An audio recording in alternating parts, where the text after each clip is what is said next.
Did you know that kinky wellness is integral to your self-development? Hi, welcome to the Partition, home of kinky wellness, the ultimate destination to explore the integral connection between kinky wellness and your personal development. I'm your host and kinky wellness coach, Dana Shergill, and each Monday I bring on a special guest to dive into specific aspects of kinky wellness. From unconventional practices to thought-provoking conversations, I'm here to break down barriers and redefine the boundaries of wellness and pleasure.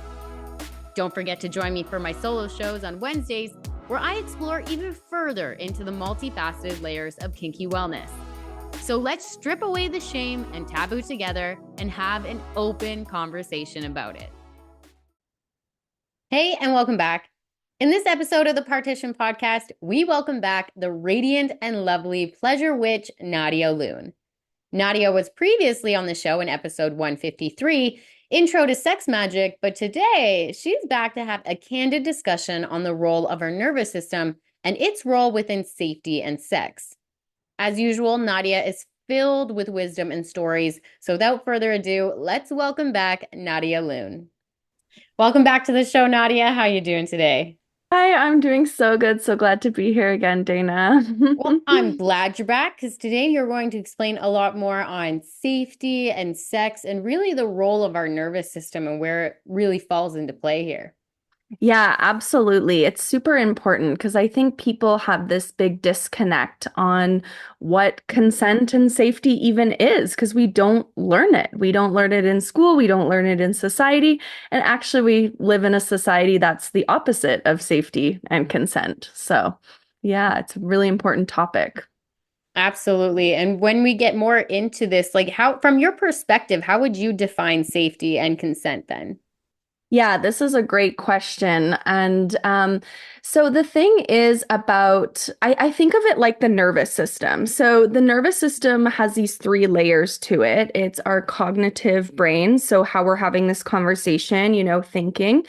And then it's our limbic brain, so our emotions. And then the deeper is our primal. So in the primal, you're actually not going to be conscious anymore. You're in this kind of psychedelic field of your nervous system.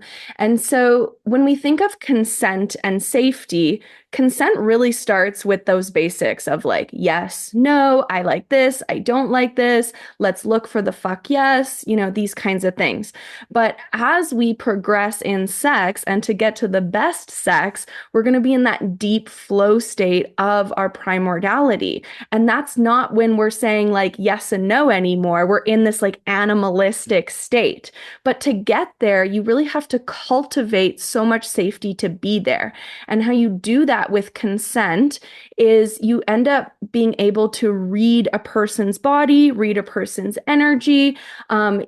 I've done this in one night stands. I call them Tantric Sex dates, where I cultivate safety and like curate an experience in one night. But typically it's cultivated with partners over time as you get to know someone deeper, as you become more comfortable with them and such. And it really starts with that place of like, can I say yes and no? Can I say maybe? What is maybe? And then, can I have emotions? Like, do I feel safe enough where if I needed to cry during sex, that I could cry, Or do I feel safe enough to rage? Like, what if anger comes out? Or what if trauma comes up, right? Because our deepest primal place in our nervous system actually is also where the deepest trauma is, but also where the deepest and most expansive and highest ecstasy is. And so to have the best sex, we have to reach this deeper place. And so consent really starts with that tangible yes, no, but then it flows into this deep state. And I think kink is a really amazing example of how to progress in that, because in kink, you really do start with like the checklists and like, what are we here for? Setting intentions, these kinds of things. And then, you get all the way to things like breath play, where you're no longer able to talk, right? You have to be very, very attuned to the person that you're with. And so you can see it on this kind of ladder scale of progression. And that's where sex gets better because you feel safer to really drop in. Like in subspace, you feel so safe that you can give up completely your control of your breath. You have to feel extremely safe to do that, right? And you have to be with someone who's extremely attuned. So, yeah, that would be kind of my definitions. I love it. And there's so much there. I have so many I know. questions as you're talking there because there's really a lot to unpack. And I think that's what we really need to get a grip on when it comes to consent and safety, that there are very complex situations, layers to this. It starts with yes and no, but then it really does get into the trust of it. Mm-hmm. Yeah. And I think a really good point is consent and safety, they go hand in hand because you get to a place where it's not about yes and no. And so that means that bad things are going to happen. Like you might get traumatized, right? And we are humans who have nervous systems where we're getting traumatized all the time. But it's about being able to repair it and create this expansion of it. I don't know if you've heard of like the window of tolerance. Well, in my work, a lot of people would say like, oh, you want to stay in your window of tolerance, but that's actually not what we want. We want to expand our window of tolerance. We want to be able to handle more because the more you handle, like we know pain so well that people even fetishize pain, right? Because they want to be in control of having their pain and create pleasure out of it. But what if we knew pleasure so expansively as well? So in Tantra, really the concept is around expanding our human experience as opposed to just going towards the ecstasy, right? If I understand and have a more positive relationship with the darker parts of me, I can expand the other way just as much. And so you get to this place where like it's okay if something like not perfect happens. I've worked with so many clients who have like vaginismus where they can't put anything inside of them. They're totally scared of sex. They can't handle any intimacy. And it's because they are so scared of something bad happening. But the thing is, when something bad happens, you realize like, oh, it's kind of okay. Like, it's okay if something bad happens. Like, yes, of course, we don't want to die and really traumatic situations. Like, that's something different. That's trauma, right? But the thing is when you're going into the best sex and the best, most expansive human experiences, like things are not going to be perfect. And you need to part with this perfection because that clinging to that perfection is really that societal like cross your legs, sit down, shut up, act perfect, and the best sex is messy, dirty. It fucks you up. Like there's things that happen that aren't perfect. You have to be able to like fart and piss or whatever, right? So creating that spaciousness, but you have to feel safe to do that. So your nervous system has to expand into that. I absolutely love it. And when somebody is expanding into that, are you able to go back into those three layers a little bit more and kind of define the differences and how someone can feel safe in each of those three layers? Yeah, absolutely. So again, it starts in that cognitive state. So it's the state like people know for the most part. But then when you start working on your emotions and getting comfortable with your emotions, so first, just being comfortable with saying yes or no, right? Like being able to cognitively articulate very clear boundaries and things that you want to explore or not want to explore. And then that starts to creak the door open. And then the next phase, which I think a lot of people miss actually, is that limbic. You have to cultivate a place that is safe for emotions. So you have to be more comfortable with all of your emotions. I know too, like my initiation into this work was like deep darkness. And one of the first times I actually felt joy and pleasure in a regulated way was when I was deep in like breath work practices. And So, a lot of people are really comfortable with the joy and ecstasy is kind of typical. And then people have a harder time with like the rage and the grief and like the darkness side of us. But the point is to start being comfortable with all your emotions. So then you can have emotions. And then after you move through safety in your emotions, you'll get to that primal place, which is like beyond your mind. You're not saying yes or no anymore. It's very animalistic, it's very psychedelic. And that's a really good point too, because a lot of people take psychedelics in order to be able to get to that state in an ecstasy state because it's seemingly scary to go there on your own, even though I'm a big support of you don't need psychedelics to have psychedelic experiences. I believe in like my work is about encouraging people to have these experiences through their own autonomy, through their own sovereignty, through their own control. And as you have all the autonomy, you can go as far as you want or, as small as you want towards whatever crazy experiences you want to have.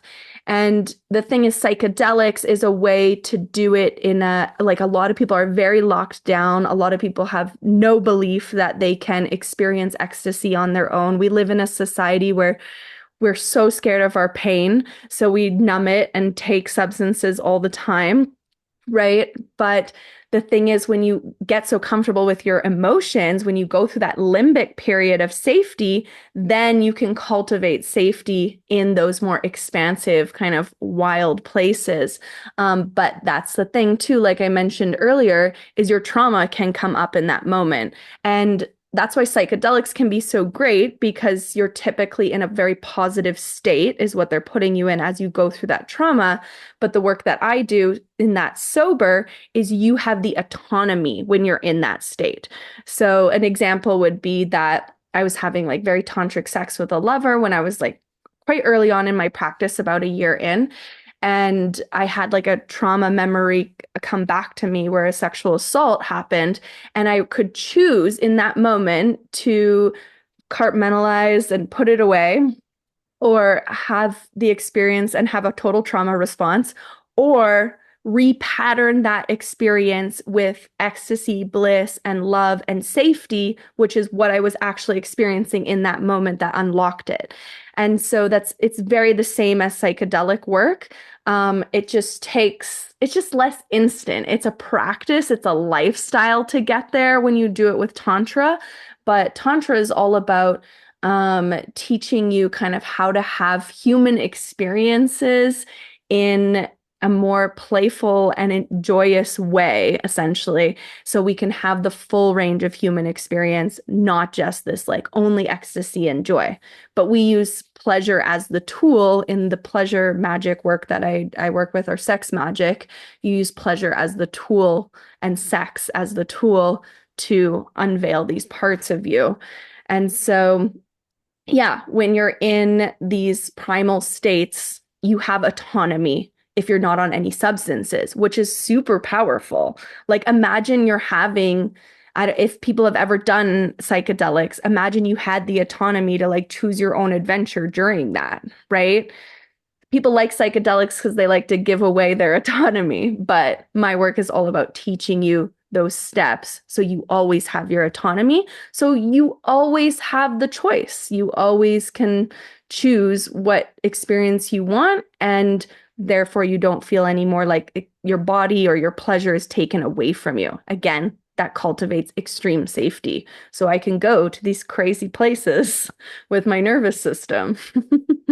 All of that was beautifully put. And I do very much appreciate, or at least what comes out to me is reminding people that they do have the ability to do these things without all of these extra externals, even health related or non-health related. Like you have the power to heal yourself on all sorts of levels. Mm-hmm. And so with the lymphatic system, now there's a lot of people that, maybe they are in a loving relationship, but there is still something that's there where they can't feel safe in that environment, even though they want to. Now, do you have any advice for people that might be experiencing something like this? Yeah, absolutely. We were talking earlier too about intention and safety, and I think this is the absolute best point I could ever get across. So Tantra is all about creating intention in everything that you do. And Tantric sex would be to have intentional sex. Tantra is a life philosophy that I work with and study. And essentially, you can have and especially the sect that I work with is called left-handed tantra. There's also right-handed tantra, which is much more about getting rid of your desires. Left-handed tantra is about intentionally moving towards your desires. So you can have a spiritual experience doing absolutely anything, is the theory. You can have it at a rave, you can have it walking down the street, you can have it laying in your bed, like anything. And so if you have intention, that is really the key. And I think just most of our society, we live in this world where we're so unintentional, right? We live in capitalism, we live in patriarchy, like all these things that just throw us around to push us to this place in life. But if we start living our life with intention, even if, we have to still keep that 9 to 5 job or whatever it may be, even if we can have intention in our life, it's going to absolutely change your life. And it can start very, very small. But then when it comes to sex and relationships and love, if you're moving into things with intention, you have this cultivated foundation that you're moving towards things on. So then when something quote unquote bad happens, it's not as big of deal because you're moving on an intentional path towards something and you understand that life is going to happen to you. Like I was talking about, like bad things are going to happen to you. It's life. You're in human nature. God is not Santa Claus. God is not like a lottery ticket, right? Like being spiritual has this path of just enjoying life even though bad things happen to you. And so when we create intention into our sexual experiences, that's when we can create a lot of safety because that's when we can then articulate our intention. So cognitively, we're choosing more. And then, like, if my intention is to feel safe with someone, I'm going to have a completely different experience with a lover than before because if I have no intention, I'm going in blind. I don't know who this person is. I'm not intentionally trying to read them. I'm not trying to cultivate them making me feel safe, right? But when I go with an intention of feeling safety or having a tantric experience, even if it's not ideal, like I still have a tantric experience. And that's what I'm writing a book right now, and it's called Memoirs of a Traveling Slut. And it's about me being a slut all around the world. And that's really what it's about, is about, intentionally choosing something and having the adventure anyways and enjoying my life in general. So when I choose, it's a completely different experience. Like when I go into hookup culture, there's a really great, the city I'm based out of right now, there's a really great hookup bar, or not hookup bar, but lifestyle club.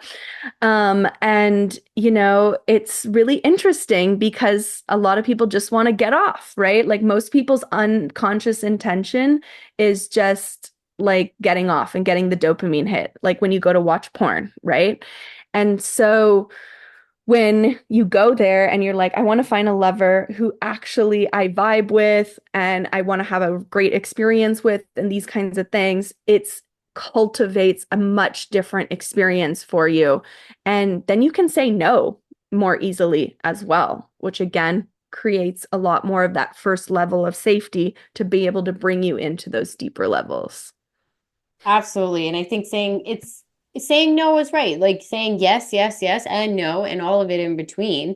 And Mm-hmm. so when it comes to partners, do you have any practices for them to deepen maybe safety and connection with that?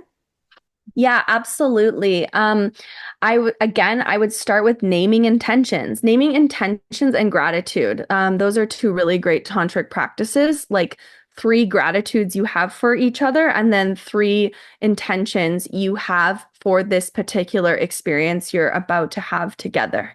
And then slow the fuck down, like deeply slow down.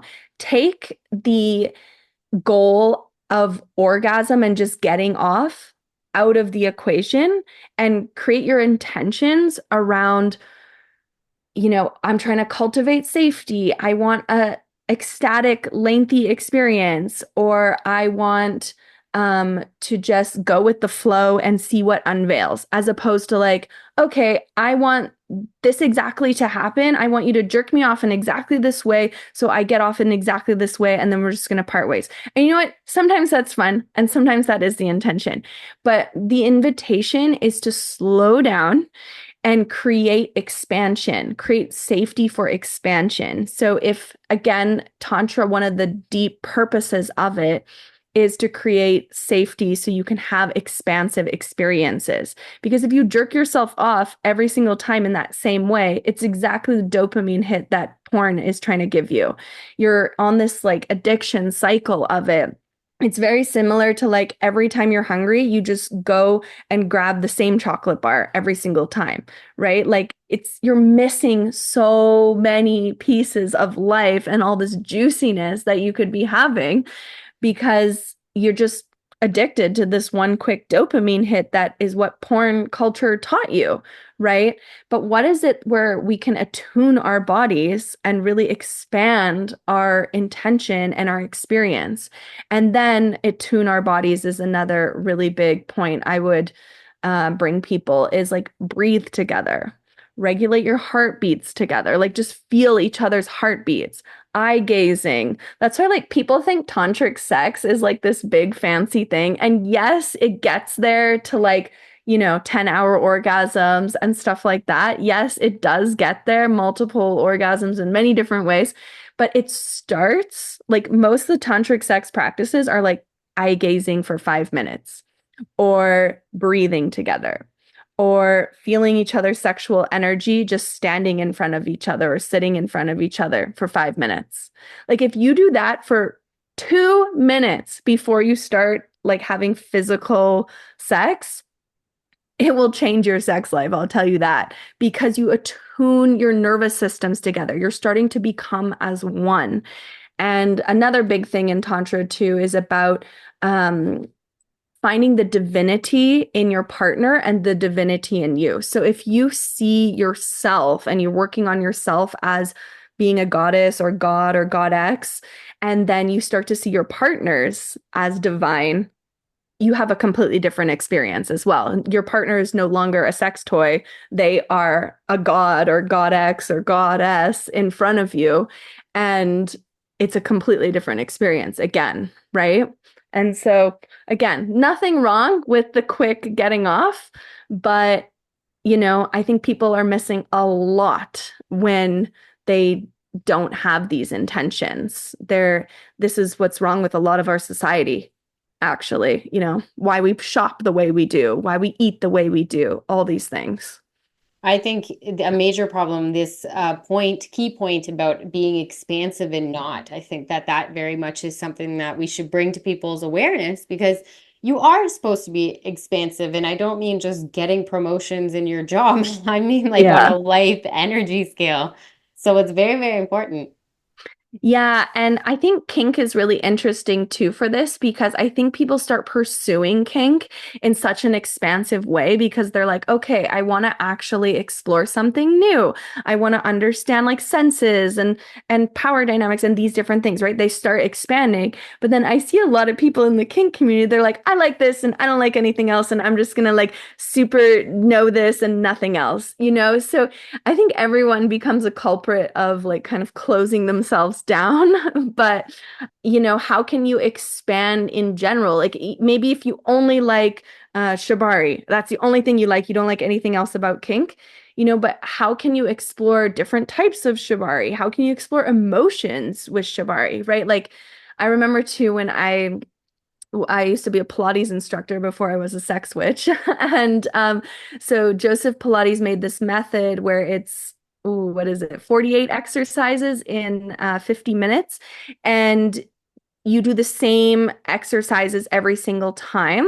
And his whole thing was that each time you do those same sequence of exercises, you focus on something different. So today we'll focus totally on your toes. And then tomorrow we'll focus totally on the shoulder placement, right? And then people started expanding it way different than that. And now it's a really incredible practice, and very expansive. But this idea of like, how can we maybe be doing the same thing, but like if you have sex the same way every single time, like we all do, we get stuck in these patterns of like what works and what gets us this quick dopamine hit. Masturbating is a huge, huge thing for that, because sometimes we'll even have sex differently, but when we masturbate, we're doing it in the exact same way with the exact same fantasy every single time. Like, do it instead of lying on your back, doing it like lying facing forward or on fours, just one little switch up can absolutely change your nervous system. And it's going to suck at first. That's another thing. It's like eye gazing for 5 minutes is not fun the first time you do it. Like it's I was not. I was gonna say it's a lot harder. People laugh. People they can't maintain that eye contact. They get Yeah. nervous. They can start to cry. I've seen people get frustrated. Like it's all sorts of things. Absolutely. It's meditation, right? Like Mm. when you first start meditating, it sucks. It's so uncomfortable. But then eventually it becomes this like deeply spiritual and psychedelic practice. But the main reason why it's so difficult is because vulnerability. People have such a difficult time with vulnerability, especially men, unfortunately, because we live in this society where all the elements of vulnerability are like emotions and such, and like moving your body differently are gay. So men have this whole culture around the worst thing you could be is gay. And so they really close themselves down, and they're not, having these like deeper conversations with their friends and such, right? So women have more of a different relationship to vulnerability, then there's queer people, but queer people are having a lot better sex. So like it's just true. Like yeah, the gay men, like they're there for the dopamine hit often. I've been around a lot of gay men in my life, but in general queer sex is better because they're vulnerable, because they're exploring something new, because they have to have those conversations. I there was just this podcast with my teacher, and Barbara, I forget her last name, but she wrote Urban Tantra, and she talks about how queer Tantra is because it's about that expansion of our world. If we live in this very small box of heteronormativity, then, we're never going to experience that, like our perineum has insane, wild, magical powers, you know? And I think that it's just redefining this. It's reminding people get creative, get playful. But a lot of this makes us have to fall back into our bodies, which can be really tough for people to sink back in. And when someone's first starting to sink back into their bodies, they might not like it. So what tips would you have for that? Because it can be quite startling when you're re-entering your body after a long time. Yeah, absolutely. I think this goes to like my point about emotions, right? Like, what are the emotions that are difficult for us to have that we need to create a more positive experience with? Well, when we start going and feeling things in our body, it's usually very uncomfortable or numb. Numbness, a lot of people are like, I feel numb, I feel nothing. Well, actually, that is a sensation. And what is it to like get really comfortable with our numbness and just like know it, as opposed to trying to shove it away and buy all these toys to like overstimulate us? What would happen if we just sat with that numbness and just, you can in Tantra, there's practices in somatic work. There's practices where you like listen to it and you have a conversation with it and all kinds of things. But you can start with feeling it, just feeling it. Again, like meditation, right? What is it to be more comfortable with what we're trying to avoid? And so once we start cracking through that, you'd be surprised to see that once you just like spend a little time with your numbness, and then your numbness tells you that it's just trying to protect you, and then you're like, it's okay, you feel like, and create safety with it, then it goes away and ecstasy will come through. But sometimes it takes a really long time. Like sometimes we're stuck in the season of winter for a really long time. We live in a society that is violent against our bodies, if you're in a female body especially. And is super sex negative and tells you you're a sin and you're going to go to hell if you enjoy pleasure in your body. So would you expect your body to just feel pleasure all of a sudden, right? Unless you're with this like hyper stimulating toy. So this mind body connection of starting to like meditate and listen to your body, we call it the felt sense in somatic work, where you're just closing your eyes and just scanning your body and what do you feel? And it might be nothing. It might be something good though, right? So, and it's different every moment of every day. And it's just a practice of starting to tune in. And it's really great practice to do with a partner too, because my work, the basis of it is do it everything alone first. Like know yourself deeply as your own foundation so that you're not dependent on doing this with a partner. Because if you only know ecstatic orgasmic pleasure with a partner, anything can happen to that partner, right? They can die, they can leave you, whatever it may be, you can leave them. So if you learn it with yourself as the foundation, it will never be taken away from you, these skills. But learning it with a partner, like sitting cross-legged in front of each other, closing your eyes, and then naming 3 sensations in your body in that moment before you engage in sexual intimacy, right? Again, that creates attunement, that creates safety, that creates vulnerability. And when you give vulnerability, they give vulnerability back. That's a big tip for my tantric sex dates when I just have like one night stands that I want to be tantric. I bring my vulnerability, and if they're not bringing their vulnerability, I know it's not going to be good, so I don't go there. Very true. But this idea of the attunement thing, it's like this infinity weave that you end up playing with. And that's kind of how you get into the flow state. So attunement is charging all of that flow and getting it ready. And if you don't prepare yourself, it's going to be, I feel like it would be hard to kind of go. There needs to be that moment where you just sink into that presentness. Yeah, absolutely. I mean, it's a practice. And the thing is at the beginning, it takes time and it's difficult to get into it. But after you practice it, you live an attuned life. Like, I mean, I'm a dancer from a young age, but I always like danced on stage at first.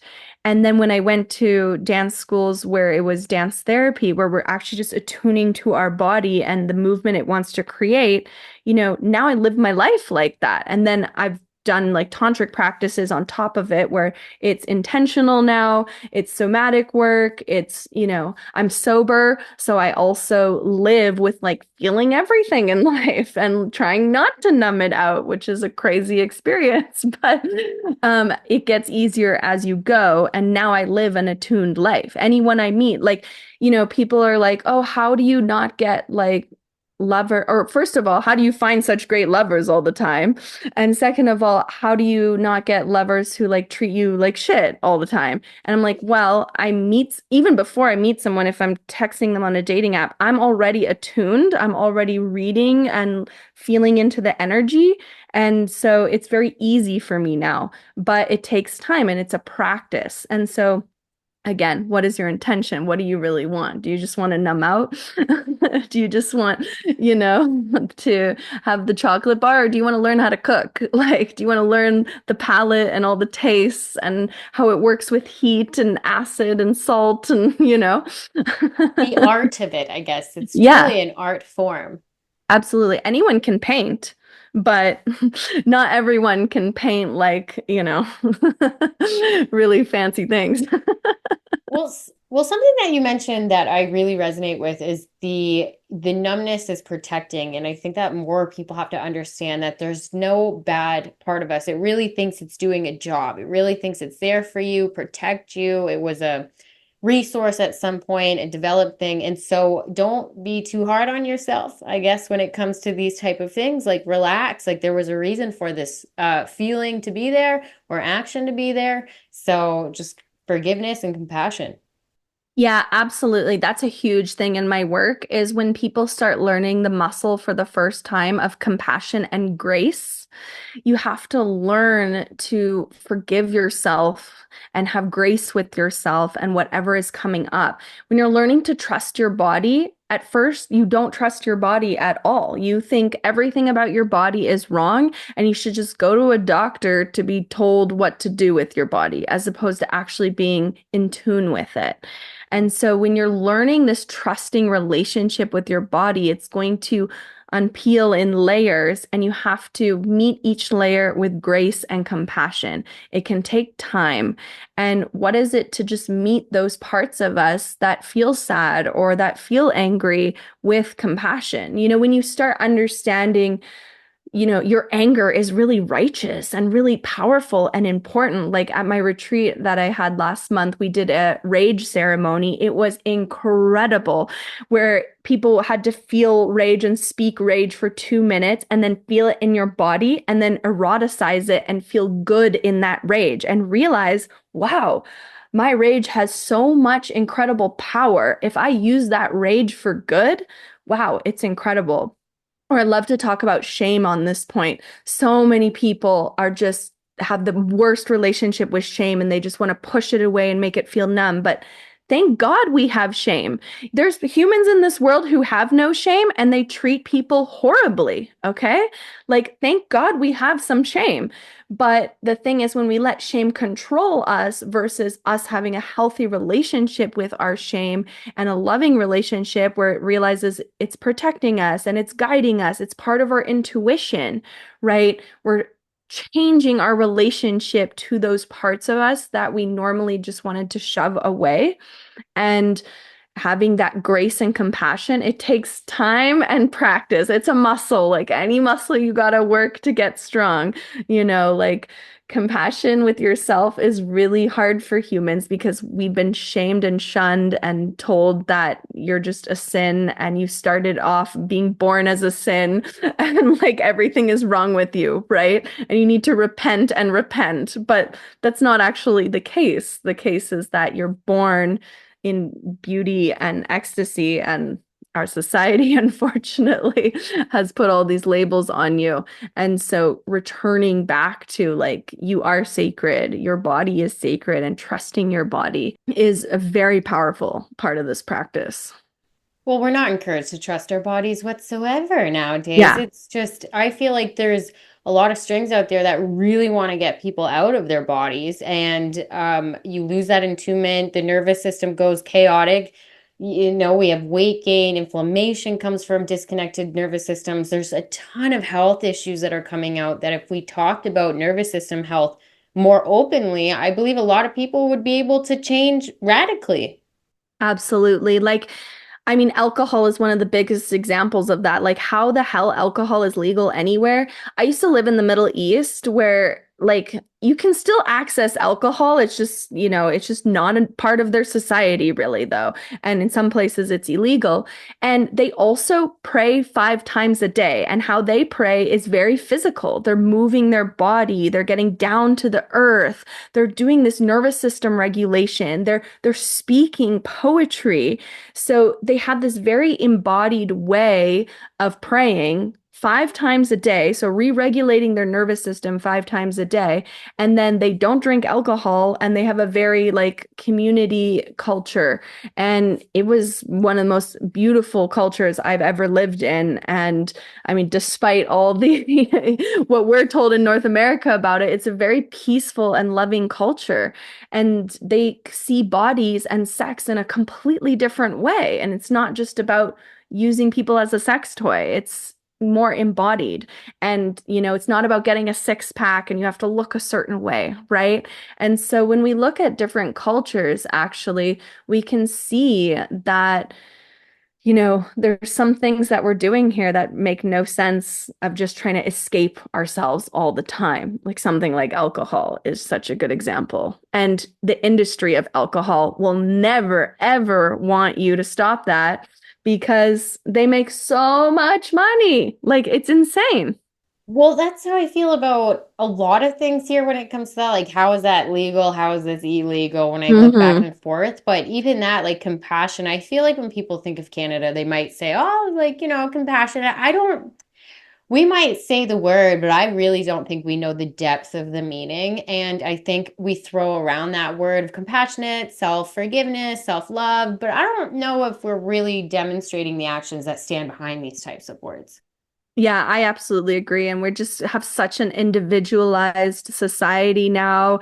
We're really ripped apart from each other. So especially when it comes to sex and stuff, people have the most normal thing happen to them and they think they're completely alone. Like you would not believe a lot of the work I do. I do a lot of TikTok lives and I'll have 100 to 600 people on my lives asking me questions and people thank me for the fact that they don't feel alone in their question. It's like very basic things that they're going through. And, all the comments will be like, oh my gosh, I'm experiencing that too. And I'm like, see, guys, like we actually all have the same we have the same basis of the problem, but it just cultivates in different ways. And I would say it comes down to safety in our nervous system.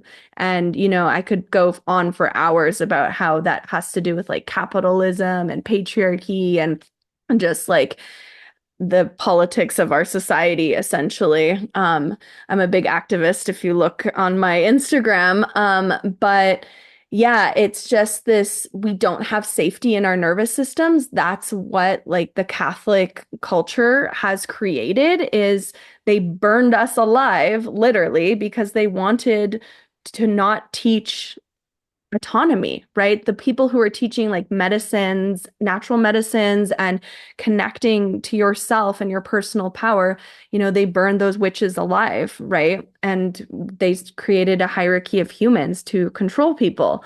And so, really, this like recultivating community and safety in our nervous systems and normalizing like our human experiences. Again, what I was saying about Tantra, just normalizing your emotions, like being sad. Like it's okay to be sad. Like it's a human experience. We all experience it, every single one of us. So, yeah, I think this is really what cultivates a lot of the problems in our sex, love, and relationships, actually. Mm-hmm. And I think when it comes to nervous system, people don't understand that even the small stresses, they're gonna add up so fast. Yeah. And in the wild, most people, they shake it off, or the animal kingdom, they shake it, or they're twitching or whatever. I do so much breath work that I feel like I have gotten to the point where I do twitch if something bothers me, like you shake it off, Yeah. like right in the middle. I don't care if I'm in the grocery store, I don't care where I am, like I'm just like get it out of my system right now. But we're taught to like don't move, like don't even have the natural movements of getting it out of your system.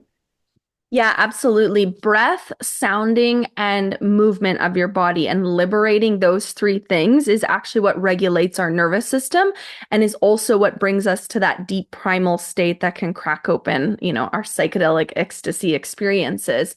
And to actually be able to move your body and to liberate your voice. This also a crazy fact. So if you think about church, right, the only thing you're allowed to do is have like ethereal singing, right, like church singing, and that's actually liberating your heart. But there's the different chakras, liberating them, like liberating your root chakra is your body shaking and having like unhinged movements in your body.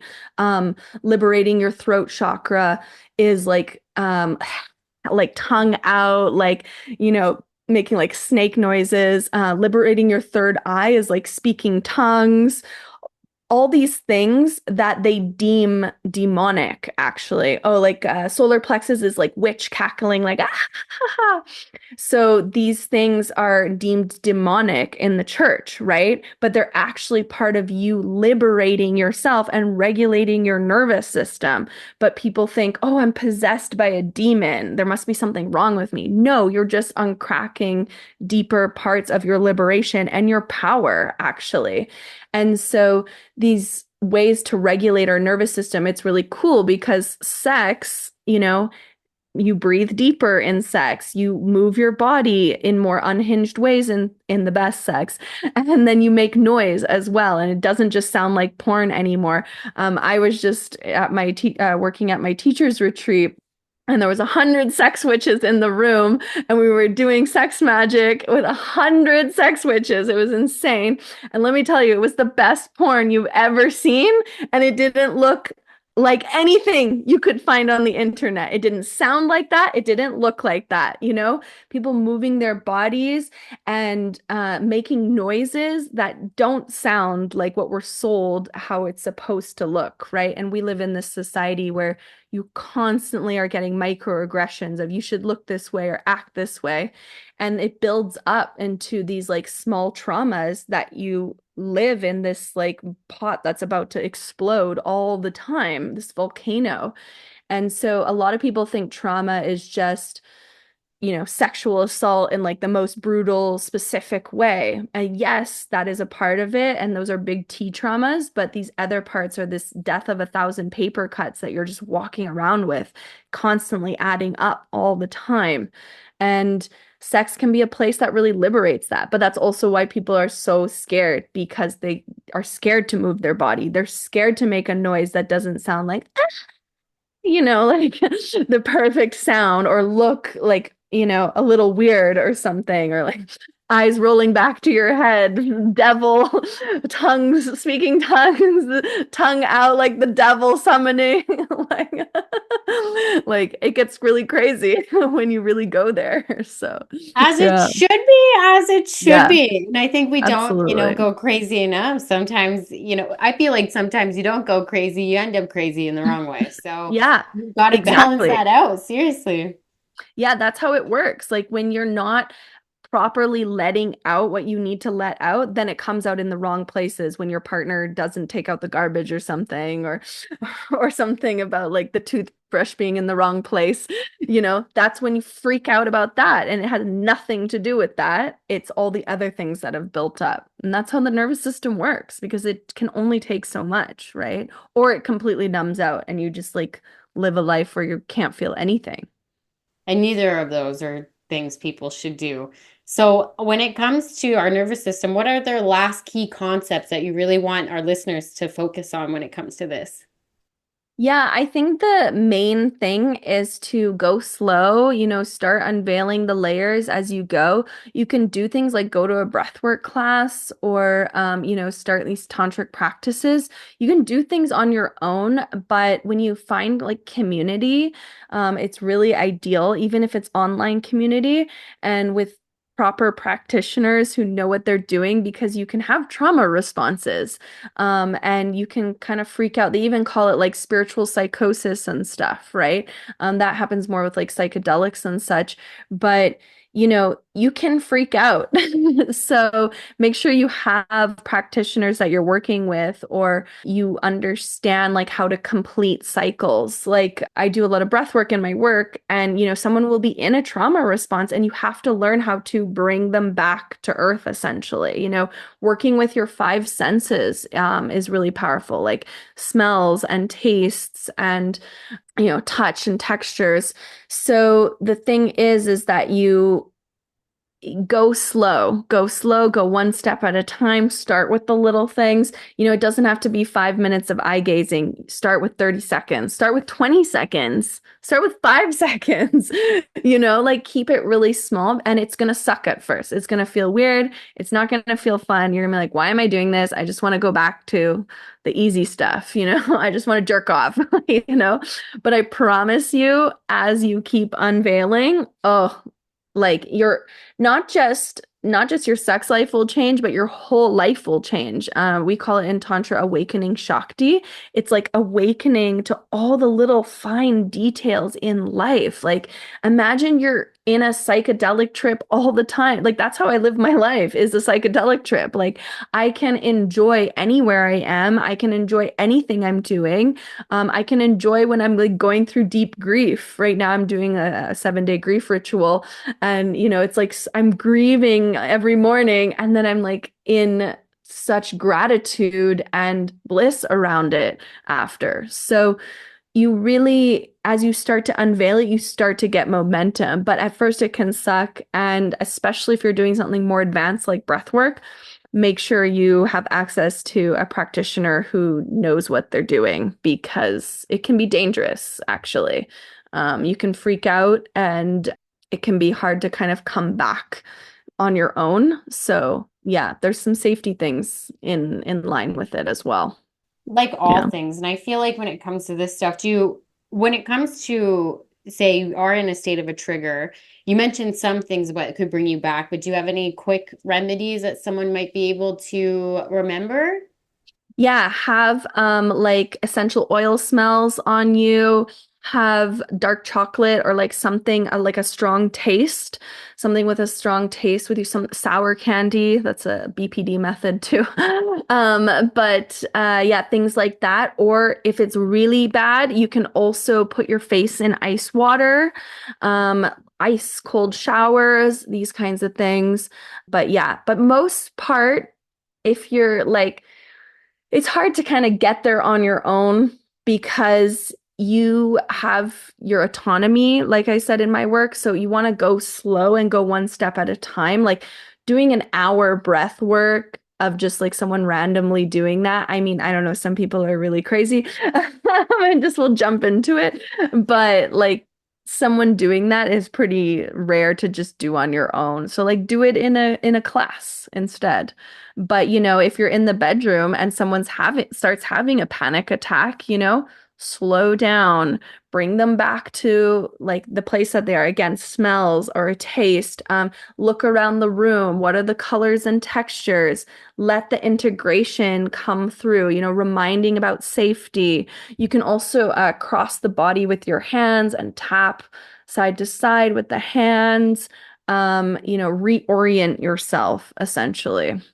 Yeah. Absolutely. Thank you so much for that. You are always so insightful, Nadia, when you come on this show. Unbelievable Thanks. as always. I And know I could go on forever.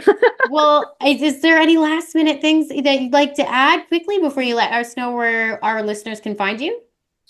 Yeah, I guess the last thing is just reiterating intention, like bringing intention into your life. You can bring it into how you sip water. You can, but people who want to explore more sexually and explore more with lifestyle culture, yeah, like set some intentions and learn how to speak them out loud. Learn how to say no. It is so powerful once you learn how to say no. Start with those things. Also, it's powerful to receive no's. So, seek out receiving no's and you want to be able to be safe enough with someone who can say no, right? And it works very well to set intentions and get to know someone a little bit. And then you can have very magical experiences with someone you even just met. But you got to start taking that autonomy and sovereignty back for yourself. Your body, your pleasure is yours. Once you return it back to yourself, no one can ever take these things away from you again. And that's when you start having incredible sex, love, and relationships with yourself and with others. Yeah. Beautiful, beautiful, absolutely beautiful. Well, where can my listeners find you if they want to reach out to you? Yeah, awesome. On Instagram and TikTok, it's Nadia Lune. So it starts with ITS, Nadia, NadiaLune. And then my website is nadialune.com. And you can always DM me. I check my DMs or email me. Yeah. And then I have a membership online. Right now, the price is going to go up next month, but it's $20 a month right now where you can learn a fully inclusive course on sex magic. And we have 2 live rituals and connection days a month with the moon cycles mostly. Yeah, or otherwise I'm writing a book. I'm not working one-on-one right now, but I always take if there's real alignment, then I'll take a one-on-one. So I have a couple, but otherwise I'm having the next retreat next May. Get on the wait list. You'll get a special discount and it's already almost full on the wait list. So yeah, it's going to be super exciting next May doing Jade Egg and masturbating in the forest for healing. Beautiful, Epic. beautiful. It all sounds so epic, and I'll make sure to put all the details in the podcast description. And thank you for coming back on the show. Oh, absolutely. Anytime. And for my listeners, you guys know what to do. As always, we will see you on Wednesday. Stay kinky.